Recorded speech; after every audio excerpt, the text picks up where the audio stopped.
Euh, Rebonjour chers amis, voilà, je viens de vous le dire, je suis au Globe Industrie, c'est la Mecque de l'industrie. Il y a plusieurs sociétés de différents pays, il y a le Portugal, la Roumanie, je viens de quitter un stand d'une société saoudienne basée à Jeddah, et là, comme vous pouvez le remarquer, je vais sillonner quelques sociétés ici présentes qui sont des sociétés marocaines, made in Morocco. C'est vrai que le Maroc, c'est la terre d'accueil et d'amitié, c'est la destination numéro 1 des Européens pour les vacances, mais il faut reconnaître qu'avec les écoles d'ingénieurs que le Maroc a connues dans les années 70, par exemple, Madrasa al-Mohammedia al-Muhandissin, l'école Hassaniya, Ma'had Hassan Thani, tout ça, elle a pu former pas mal d'ingénieurs qu'on les retrouve aujourd'hui dans le monde entier. Sauf qu'avec la politique de Sa Majesté Roi Mohamed VI, il y a plusieurs écoles d'ingénieurs, il y a plusieurs écoles nationales, l'ENSA, etc. Il faut savoir que chaque zone géographique elle est connue par une grande école d'ingénieurs, la fac de médecine, etc. Alors là, je me retrouve devant Zénith Fonderie et je vais laisser la parole à M. Abd Samad qui va me donner quelques informations sur l'évolution de l'industrie marocaine dans ce domaine-là. Merci, bonjour.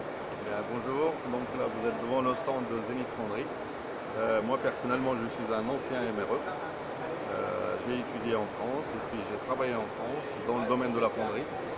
Et je suis reparti au Maroc en 2002 avec dans l'optique de monter un projet dans tout ce que j'ai appris ici en France. Et puis depuis 2008, nous avons monté un projet franco-marocain orienté export pour le moment à 100%. Et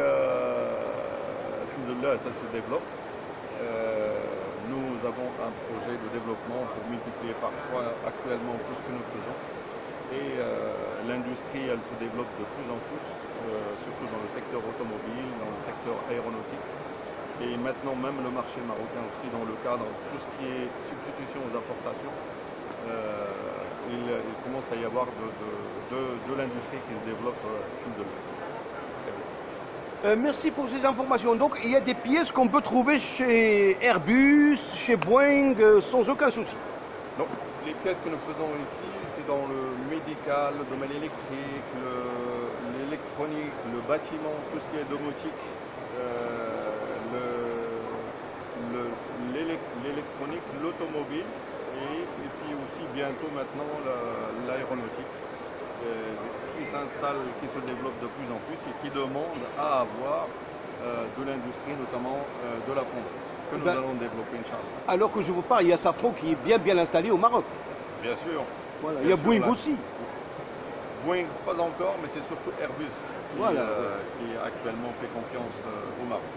Alors, d'après ce que vous avez dit, il s'avère que vous avez un ancien MRE, vous avez travaillé en France, sauf que vous avez quitté la France en 2002. Alors, comme par hasard, 2002, c'est l'année où les électeurs français, ils ont qualifié Jean-Marie Le Pen au 2e tour. Ça veut dire que il faut voir que la France et les électeurs français... Non, moi ce sujet-là ne m'intéresse pas beaucoup. Moi non plus, moi non Et plus. ça, j'en ai jamais souffert. J'ai Alhamdoulilah. jamais été. Moi, Voilà. c'était un objectif d'un projet de me mettre dans mon compte. Donc, il se trouve que c'était soit la France, soit le Maroc. Et même moi, je suis aujourd'hui partagé. J'ai un garçon sa maman est française. Moi, Masha'Allah. Masha'Allah. Donc, pour moi, la France ou le Maroc, c'est la même chose. D'accord. Merci beaucoup. Je vous souhaite un grand succès dans votre carrière d'industriel confirmé. Merci pour votre intérêt. Merci. Au revoir.